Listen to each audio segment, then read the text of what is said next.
नमो बुद्धाय, जय भीम। मेरा नाम जागृति राज सिंह है और मैं बुलंदशहर के राज सिंह परिवार की बड़ी बहू हूँ। और मैं आई थिंक मैं बहुत लकी हूँ कि मेरी परवरिश अपने घर में भी, जो अनिल कुमार, मेरे पिता का नाम अनिल कुमार है, वो वाइस प्रेसिडेंट है BSES के, तो उन्होंने बचपन से ही मेरी परवरिश और मेरी बहनों की परवरिश बौद्ध धर्म के अकॉर्डिंग करी है, बाबा साहब की नीतियों के अकॉर्डिंग करी है। और जिस घर में मैं आई हूँ वो घर भी इन्हीं नीतियों को और इसी धर्म को मानता है। तो आज के प्रोग्राम के बारे में मैं ये कहना चाहूँगी कि फ़र्स्ट ऑफ ऑल मुझे बहुत खुशी मिल रही है कि इतना बड़ा सक्सेस है, एंड सेकेंडली कि ये बाबा साहब की ही देन है कि हम एज औरत हमारी इंडियन सोसाइटी में अपने ही भाइयों, पिता और बेटों के साथ खड़े होके इस प्रोग्राम में ताली बजा सकते हैं, इस प्रोग्राम को एंजॉय कर सकते हैं, उनके साथ नारे लगा सकते हैं। ये बाबा साहब की ही देन है और इसके लिए मैं बहुत बहुत शुक्रगुजार हूँ उनको। जय भीम, नमो बुद्धाय। जय भीम, नमो बुद्धाय। मेरा नाम प्रदीप कुमार अशोक, एडवोकेट, और मैं बुलंदशहर में बहुजन समाज के लिए काम करता हूं।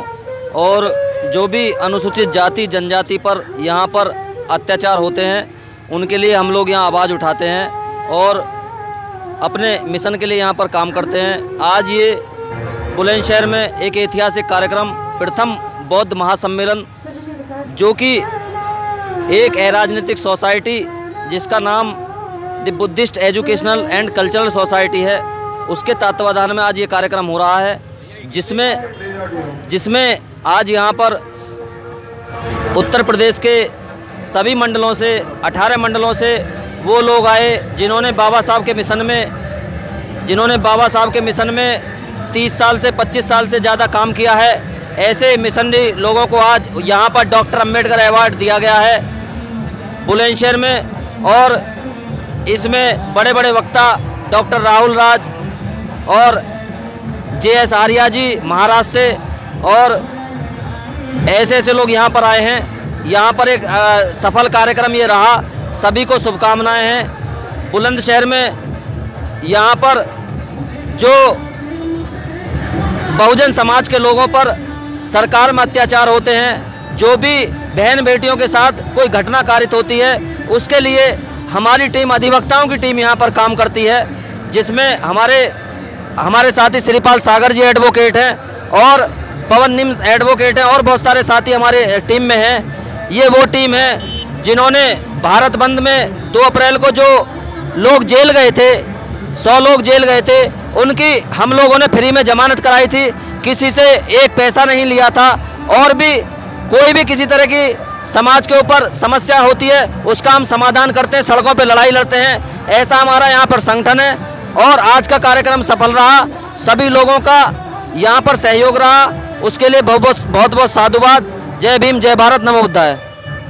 बढ़िया समता की आवाज़ चैनल। ये जो हमारे कार्यक्रम बहुजन समाज के होते हैं और बहुजन समाज में दिन और रात बहुजन समाज में लोग काम करते हैं।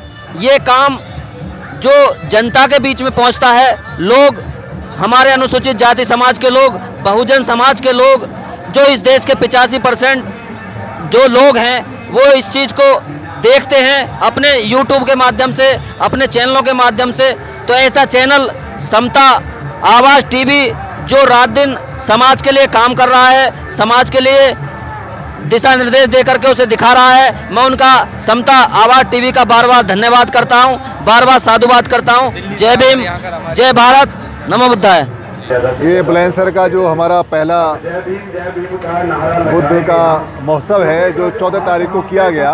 दरअसल ये 14 तारीख को नहीं होना था। इसकी रूपरेखा ये थी कि जो बाबा साहब ने दशहरे पे आज से 62 साल पहले धम्म दीक्षा देके और भगवान बुद्ध के कहे अनुसार, उनकी भविष्यवाणी के अनुसार कि 2500 साल बाद दोबारा से धम्म आएगा, जो बाबा साहब ने दोबारा से धम्म को लेके आए, उसको बढ़ाने के लिए, उसको करने के लिए दशहरे वाले दिन ही, यानी जो शुक्ल अष्टमी की दशमी होती है, उस दिन ही करने का विचार था। और कुछ प्रशासनिक कारणों से और कुछ यहाँ की लोकल बातों के कारण उसकी परमिशन नहीं मिल पाई। इसलिए ये तय हुआ कि भगवान बुद्ध का जो बाबा साहब ने दीक्षा कार्यक्रम 14 तारीख को किया था, तो इसलिए 14 को मनाया जाए। 14 में कोई दिक्कत नहीं है, तो 14 में परमिशन मिल गई। और बुलंदशहर में लगभग लाखों की संख्या में, मैं हज़ारों नहीं कहूँगा, लाखों की संख्या में ऐसे लोग हैं जो बाबा साहब को और बुद्ध के लिए अपना निछावर और जान खर्च कर सकते हैं। 2 अप्रैल को जो कार्यक्रम हुआ था उसमें 5 जगह क्या बोलते जाम लगा था, और 5 जगह लगभग 30-40 हज़ार आदमी थे। और ये अभूतपूर्व था कि जत्थे के जत्थे आए जा रहे थे। तो यहाँ जो धम्म का कार्यक्रम है, धम्म का कार्यक्रम यहाँ सबसे बड़ा है, क्योंकि यहाँ का जो बुद्ध विहार है वो भी सबसे बड़ा है। ऐसा बुद्ध विहार यहाँ दिल्ली के अंदर भी नहीं है जैसा बुद्ध विहार यहाँ बना हुआ है। तो यहाँ अच्छे लोगों ने कमेटी बनाई और उन्होंने ये नियम बनाया कि एक तो हम जो पैसे का लेन देन है वो सार्वजनिक रखेंगे। तो यहाँ डेली का हिसाब वो करते हैं, कोई भी आदमी उनसे हिसाब मांग सकता है, तो पैसा बिल्कुल उनका साफ रहता है। दूसरा, वो सभी धार्मिक आदमी हैं, सारे बुद्ध को मानने वाले हैं, बुद्ध को मानने वाले हैं, तो उनकी विचारधारा में और आइडियोलॉजी में कोई कमी नहीं है।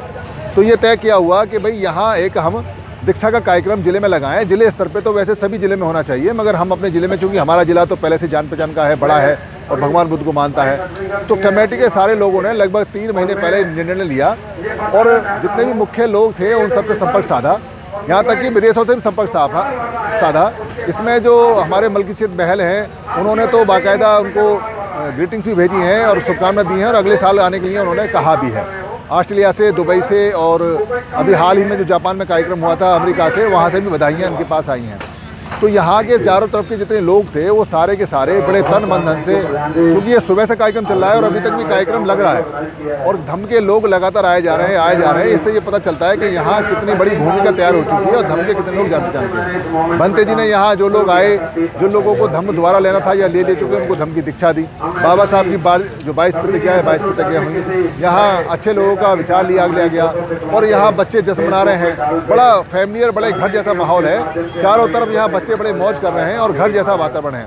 ये वातावरण की जो भूमिका है, बाबा साहब ने इसके बारे में बताया है कि एक दिन जो सारे आपके खोए हुए त्यौहार हैं, जो सारे खोए हुए फेस्टिवल हैं, जो उत्सव हैं, वो आपके वापस आएंगे। क्योंकि जो बाहर से लोग आए थे वो कोई भी उत्सव अपने साथ लेके नहीं आए।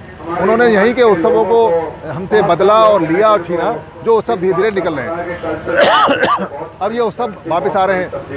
बाबा साहब ने जो उत्सव दिया है, नागपुर में तो बहुत ही ज़्यादा 19 तारीख को जो दशहरा है, वहाँ तो चारों तरफ ऐसे लोग सोते हैं, ऐसे लोग आते हैं कि वहाँ लगता है कि उत्सव जो बाबा साहब ने कहा था कि एक दिन सारे हमारे होंगे, उसकी शुरुआत बहुत तेज़ी से हो गई है।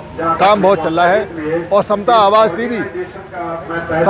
टीवी जो इस मुहिम में लगा हुआ है और बहुत अच्छे तरीके से काम कर रहा है, वो साधुवाद का पात्र है। क्योंकि समाज के ऐसे टीवी चैनल, ऐसे लोग अगर आगे बढ़ेंगे तो हमें जो मीडिया जो हमें नहीं दिखाता, जो हमें नहीं पूछता, जो 90% लोगों की इज्जत नहीं करता, ना उनके दुख और दर्द को देखता है, ना उनके कल्चर को, ना उनकी सोसाइटी को, बल्कि वो उनको भी जो मीडिया है वो उनको भी नाम उनका उसका मीडिया का जरूर है, मगर वो उसको भी 2M किसका बिल्कुल निम्न और हम ये कहें कि एकदम ज़मीन में दबा हुआ उसको मानता है। 90% लोगों की मीडिया कोई औकात नहीं करता है। हम बहुत आभारी हैं सोशल मीडिया के, हम बहुत आभारी हैं फेसबुक के, हम बहुत आभारी हैं व्हाट्सएप के, हम बहुत आभारी हैं वाइबर के, और जो सोशल मीडिया है उसको चलाने वालों के लिए बहुत बहुत साधुवाद, धन्यवाद। जय भीम, नवोदय। जितने भी लोग यहाँ आए वो अगले साल फिर आएंगे, क्योंकि कन्नन साहब ने ये बात कही है कि वो अगले साल फिर आएंगे। और यहाँ एक अशोक स्तंभ बनाने के लिए उन्होंने 5000 रुपये का दान दिया। अब यहाँ बुद्ध विहार में पूरे यूपी का सबसे पहला 4 शेर वाला जो हमारा राष्ट्रीय प्रतीक है वो चिन्ह लगेगा। एक बार फिर मौका मिलेगा। ये प्रथम था, इस प्रथम का मतलब यह है कि द्वितीय होगा, तृतीय होगा, लगातार चलते रहेंगे, लोग आते रहेंगे। और मैं आपसे निवेदन करता हूँ कि आप भी आएँ। धन्यवाद। जय भीम, नमो बुद्धाय। देखिए, सभी को मेरा जय भीम नमो बुद्धा। आज 14 अक्टूबर है और 14 अक्टूबर 1956 को बाबा साहब ने बौद्ध धर्म में वापसी की थी। और आज ये जो प्रोग्राम यहाँ पर हुआ है और यहाँ पर जो ये भीड़, अपार भीड़ जो आई है, उन्होंने ये संदेश दे दिया है कि वो बाबा साहब के सपने को पूरा करने की तरफ अब चल पड़े हैं। और ये जो बहुजन हैं अब वो रुकने वाले नहीं है। और आज का ये प्रोग्राम बहुत सफल रहा है। और सबसे बढ़िया बात ये रही है कि इस प्रथम बौद्ध महोत्सव बुलंदशहर में सारे संगठनों ने मिलकर काम किया है और दिखा दिया है कि हम सब एक हैं। हम भले ही कितने ही संगठनों में काम कर रहे हैं। मैं भीम ज्ञान चर्चा का जिला संयोजक भी हूं, मैं समता सैनिक दल का प्रशासनिक सचिव भी हूं, मैं आरक्षण बचाओ संघर्ष समिति का लीगल एडवाइजर भी हूं, मैं भीम आर्मी का भी सलाहकार हूं। इससे संदेश जाता है कि लोग मुझे सब संगठनों में पसंद करते हैं, क्योंकि मेरी विचारधारा समान है। मैं सब लोगों से मित्रता रखता हूं। और ये जो प्रोग्राम है ये इसीलिए सफल है क्योंकि यहाँ पर सारे संगठनों ने एक मंच पर आकर अपना ये प्रोग्राम दिया है और बाबा साहब के सपने को पूरा करने की तरफ जो हमारा बहुजन समाज पहुँच गया है। और मैं आज आपको इस मंच के माध्यम से समता की आवाज़ टीवी चैनल को भी साधुवाद देना चाहता हूं कि वो दिल्ली से बुलंदशहर आकर हमारी जो कवरेज कर रहे हैं और बहुजनों की आवाज़ को जो जन जन तक पहुंचा रहे हैं, वो एक बाबा साहब के सपने को पूरा करने में बहुत अच्छा एक अपनी भूमिका निभा रहे हैं। तो आज उनके लिए भी बहुत बहुत साधुवाद। जय भीम, नमो बुद्धा। सभी फ्रेंड को जय भीम। और यहाँ पे सभी को जितने भी लोग यहाँ पर आए उन सभी को जय भीम। यहाँ पर काफ़ी अच्छा भी महसूस हुआ और काफ़ी अच्छा भी लगा और सेल भी अच्छी रही है और काफ़ी लोग जागरूक भी हैं।